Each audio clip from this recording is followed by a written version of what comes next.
네, 안녕하세요. 김현철 교수입니다. 오늘 강의의 주제는 일 잘하는 사람을 뽑으려면입니다. 모든 고용주는 좋은 고용인을 뽑기 위해 고민합니다. 구직자가 조금이라도 나은 회사에 취직하고자 하는 것만큼이나 절박한 마음입니다. 우리나라 자영업자 555만 명 중에 130만 명은 고용원을 두고 있습니다. 대기업 임원부터 동네 분식점 주인까지 모두 좋은 사람을 뽑기 위해 고심하고 있는 것이지요. 어떻게 하면은 일 잘하는 사람, 경제학적 용어로 생산성이 높은 사람을 뽑을 수 있을까요?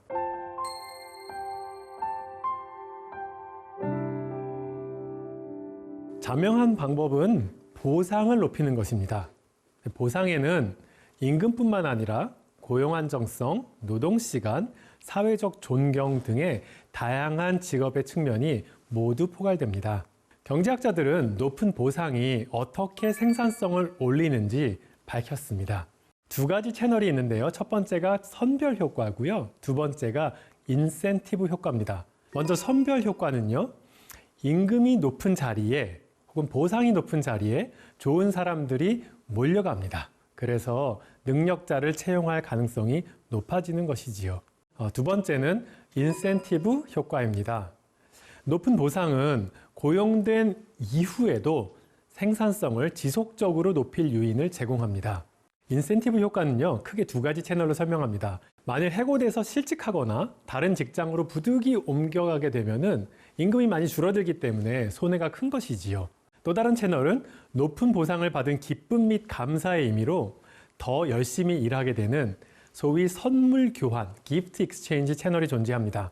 자, 그렇다면은 먼저 임금부터 살펴보겠습니다. 높은 임금이 노동자의 생산성에 미치는 영향에 대한 최초의 연구는 이 분야 인사경제학이라고 하는데요. 이러한 인사경제학의 아버지라고 불리우는 에드워드 러지어 교수의 연구부터 출발합니다. 그는 미국의 한 자동차 유리 생산 업체가 1994년부터 95년 사이에 임금 지급 방식을 정액급제에서 성과급제로 변경한 것에 주목했습니다.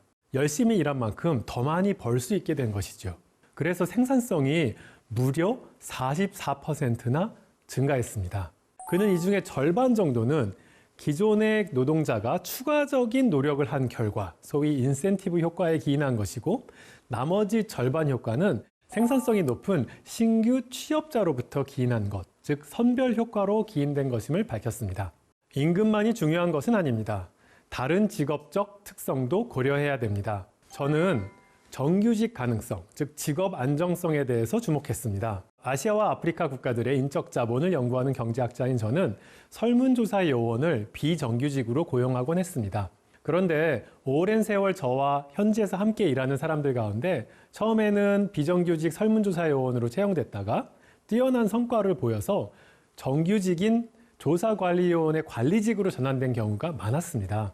이와 비슷하게 적은 보수를 받는 인턴으로 들어와서 높은 직책으로 오른 사람도 있었습니다.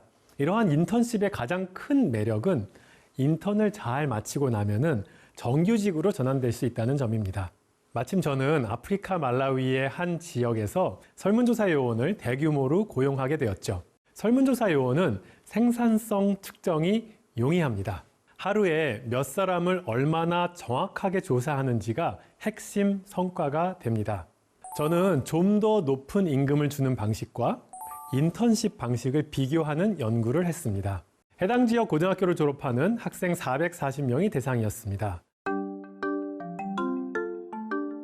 자, 무작위로 절반에게는 높은 임금을 받지만 정규직 전환 가능성이 없는 설문조사 요원, 나머지 절반에게는 일당은 교통비 수준이지만 성과가 좋으면 정규직 채용이 가능한 인턴 자리를 제시했습니다. 고임금 그룹에 74명, 인턴십 그룹에 63명이 지원했습니다. 그런데 문제가 있었습니다. 이 두 집단의 성과를 단순히 비교하면 생산성의 차이가 사람을 잘 뽑아서인지, 즉 선별 효과 때문인지, 아니면 해당 방식이 고용된 사람을 더 열심히 일하게 만드는 것, 즉 인센티브 효과 때문인지 구분이 잘 되지 않았습니다. 그래서 저는 이들을 설문조사 요원으로 고용한 직후 인턴십 그룹의 절반에게는 보수를 고임금 그룹과 동일하게 올려주었습니다. 마찬가지로 고임금 그룹의 절반에게는 인턴십 그룹의 혜택인 정규직 가능성을 열어주었습니다. 이 결과 4개의 그룹이 만들어졌습니다. A그룹은 인턴십 그룹입니다. 자, B그룹은 인턴십 그룹으로 뽑았지만 고임금도 받게 된 사람들입니다. C그룹은 고임금 채널로 뽑았지만 인턴십 방식의 혜택인 정규직 채용 가능성도 열린 것입니다. 네 번째는 고임금 방식이었습니다. 그래서 B그룹과 C그룹을 비교하면 선별 효과를 측정할 수 있습니다. 이들은 실제 일할 때는 완전히 똑같은 인센티브, 즉 높은 임금과 정규직 가능성을 모두 다 가지고 있지만 이들의 선발 방식이 서로 다른 것입니다. 연구 결과 B그룹이 C그룹보다 더 높은 생산성을 보였습니다. 그러니까 정규직 전환 가능성을 강조해서 인턴으로 뽑는 것이 높은 임금을 강조해서 뽑는 것보다 더 나은 방법이었던 것입니다. 다음으로 A와 B를 비교하면 높은 임금의 인센티브 효과, 또 그리고 C와 D를 비교하면 정규직 전환 가능성의 인센티브 효과를 측정할 수 있었습니다. 물론 둘 다 생산성에 긍정적인 효과를 거두었지요. 자, 그럼 결론적으로 가장 높은 성과를 보여준 그룹은 인턴으로 뽑은 다음에 충분히 임금을 주는 방식, 즉 B그룹의 생산성이 가장 높았습니다.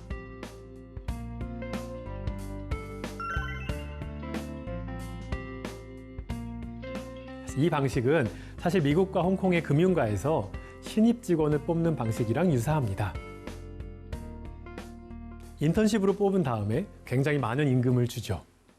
대학생들에게 3, 4학년 시절에 인턴십을 어디서 했는지는 취업에 굉장히 중요합니다. 인턴십이 성공적이면 졸업하기도 전에 일했던 회사에서 취업 제의를 받기도 합니다. 한편 저는 돈보다 연구 경험을 쌓고 싶어하는 학생들을 선발한 다음에 잘하는 친구들에게 나중에 충분한 보상을 주는 방식으로 연구조교를 뽑습니다. 연구 결과는 저의 조교 선발 방식과도 일맥상통한다고 볼 수가 있겠습니다. 저는 이런 연구 결과를 우리나라 주요 기업의 인사 담당 관리자들과 이야기해 본 적이 있습니다. 실제로 인턴십을 통해서 입사한 직원들이 회사에 더 잘 적응하고 생산성이 높다면서 제 연구 결과에 동감을 표하기도 했습니다. 다만 많은 직원을 뽑아야 하는 대기업 처지에서 인턴의 숫자는 한정적이라서 이렇게 뽑는 데는 좀 어려움이 있다고 하더군요.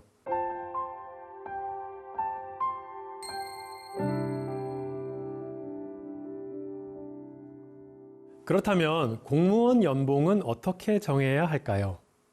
사실 공무원의 임금 수준은 논쟁거리입니다. 임금을 높여서 실력 있는 사람을 뽑아야 할까요? 혹자는 임금이 너무 높으면 사명감 있는 사람들이 지원하지 않을 것이라고 걱정하기도 합니다. 공무원의 자질은 국민의 삶에 주는 영향이 큽니다. 유능한 공무원은 나라 발전에 많은 기여를 할 수 있지요. 미국은 정부보다 시장의 역할을 중시합니다. 공무원의 임금이 민간에 비해서 낮은 편입니다. 이것은 능력이 뛰어난 사람들은 민간 기업에서 일하라는 신호의 의미도 있습니다. 세수가 부족한 저개발 국가에서는 공무원의 임금이 매우 낮습니다. 월급만으로는 생활 수준의 유지가 잘 안 되는데 다양한 인허가 관련 권력이 있으니까 부패가 만연하게 되죠. 싱가포르는 완전히 다른 접근법을 취합니다. 공무원들에게 고임금을 주어서 가장 능력 있는 사람들을 뽑고 부패의 씨앗을 철저하게 차단합니다. 멕시코 정부가 공무원 채용 방식에 대한 검증을 한번 시도해 보았습니다. 멕시코는 지방직 공무원을 106개 시군구에서 350명 정도 추가 선발하고자 했습니다. 그런데 무작위로 일부 시군구에서는 월급을 약 31만 원으로 책정했고 또 나머지 시군구에는 23만 원으로 책정했습니다. 그런 다음에 두 지역의 지원자와 합격한 사람들의 성과를 평가해 보았습니다. 그 결과 임금이 높은 곳에 능력이 뛰어나고 사회성도 더 좋은 사람들이 지원했습니다. 근데 사명감은 두 집단에 별로 차이가 없었습니다. 무엇보다 높은 임금은 아무도 일하고자 하지 않는 오지와 마약갱들이 창궐하는 지역에 가고자 하는 사람의 수를 늘렸습니다. 공무원 또한 능력 있는 사람을 고용하려면 충분한 보상을 해야 함을, 또 그것이 사명감과는 큰 상관이 없음을 증명한 셈입니다. 그럼 의료 취약 지역에 일하는 의사는 어떻게 찾아야 할까요? 오지에서 일하는 의료인 선발 방식에 대한 중요한 시사점을 주는 연구가 있습니다. 잠비아 정부는 국가보건요원을 선발하는 과정에서 24개 시군구에서는 지역사회를 섬기는 보건요원에 지원하라고 선전했습니다. 나머지 24개 시군구에서는 의사가 될 수도 있는 자리에 지원해서 너의 커리어를 극대화하라, 이렇게 선전했죠. 그 결과 실제로 전자에서는 사회봉사 정신이 높은 사람들이, 후자에서는 자기 인생의 성취를 중요시하는 사람들이 선발되었습니다. 이들이 지역사회에 실제 배치되고 나서 누가 더 일을 잘했을까요? 놀랍게도 후자였습니다. 방문진료 횟수, 응급진료 처리 속도, 영유아 백신 접종률 등 모든 척도에서 자기 인생의 성취를 중요시하는 사람들이 사회봉사 정신이 높은 사람들을 압도했습니다. 이 연구는 비록 아프리카에서 이루어졌지만 인간 본성에 대한 우리의 이해를 더해줍니다. 물론 둘 다 있으면 제일 좋지만 봉사 정신이 높은 사람들보다는 자신을 위해서 일하는 사람들이 일의 성취도 측면에서는 더 나았던 것입니다. 네, 즉 의사들이 스스로 의료 취약 지역에 갈 수 있도록 다양한 인센티브를 도입하고 근무 환경을 개선해야 됩니다. 금전적인 인센티브는 기본입니다. 가령 지방 의료기관에 가산 수가를 주어서 더 많이 보상을 하는 것이죠. 하지만 단순히 임금만 높이는 것으로는 부족합니다. 이에 더해서 이런 의사들이 보람을 찾을 수 있고 사회에서 존경을 받을 수 있도록 돕는 비금전적인 인센티브도 적극 활용해야겠습니다. 그래야만 비로소 의료 취약 지역에서 자기 인생의 성취를 이루고자 하는 의사들이 나타날 것입니다. 좋은 정책은 인간 본연의 욕망을 그대로 이용하면서 공공선을 창출해낸다는 점을 명심해야겠습니다. 사회봉사 정신이 높은 혹은 그렇다고 주장하는 사람을 선발해서 강제로 배치하는 방식은 작동하기 어렵습니다. 의사들이 스스로 취약 지역에 갈 수 있는 다양한 인센티브를 도입하고 그걸 지원할 수 있는 환경을 개선하는 것이 옳은 방향입니다.